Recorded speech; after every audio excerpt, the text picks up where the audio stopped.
نزیکەی ساڵێک دەبێت جددیتر لە پێشووتر لە هەرێمی کوردستان قسە لەسەر یەکڕیزی و نێوماڵی کوردی و کاراکردنەوەی پەرلەمان دەکرێت.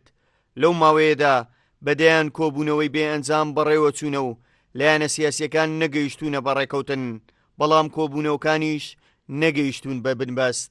ئێمە لە سەرهەندە خلافاتمانە ڕێکەوەی لە مۆزوعی ئیدارە و چالاکردنەوەی پەرلەمان و چارەسەرکردنی کێشەی سەرۆکاتێرە ئەوانەندە مەشاکلی مزمن دەبێوانە چارەسەرکردن پێم وایە نابێ ئەو کێشانە ببنە ڕێگرت لە بەردەم یەکێتی ڕیزەکانی خەڵک و بەرەنگاربوونەوەی ئەو هەڕەشانێکە لەسەرمان. نێوانی لایەنە سیاسیەکانی هەرێمی کوردستان بە شێوەیەک ئاڵۆز بووە کە تا ئێستا هیچ دەست پێشخەری و کۆبوونەوەیەک نەیتوانیوە دۆخی هەرێم بەرەو کەناری ئارامکردنەوە بەرێت. لایەنە سیاسیەکانیش دەڵێن بۆ خزمەتی خەڵک دەبێت ڕێک بکەوین. ئێمە پێمان باشە بەڕاستی ئەو هێزە سیاسیە ناکۆکانە وارس لە بەرزەوەندیە حیزبیەکانیان بهێنن بگەڕێنەوە بۆ بەرژەوەندی گشتی بۆ پاراستنی بەرژەوەندی خەڵکی کوردستان.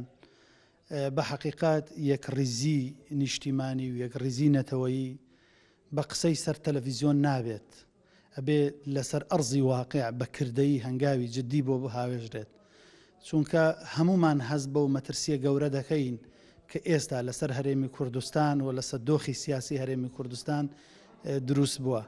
حزب و لایەنەکانی هەرێمی کوردستان تا ڕادێک بەسەر دوو بەرەدا بەشبوونە.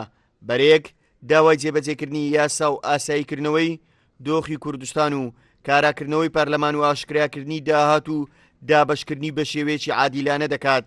بەرێکی تریش هەرداوای یاساییکردنەوەی دۆخی کوردستان دەکات، بەڵام لە ڕێگەی کاراکردنەوەی پەرلەمان و گۆڕینی دەستەی سەرۆکایەتی پەرلەمانی کوردستان. هاوکار عەبدوڕەحمان، کورسات نیوز، هەولێر.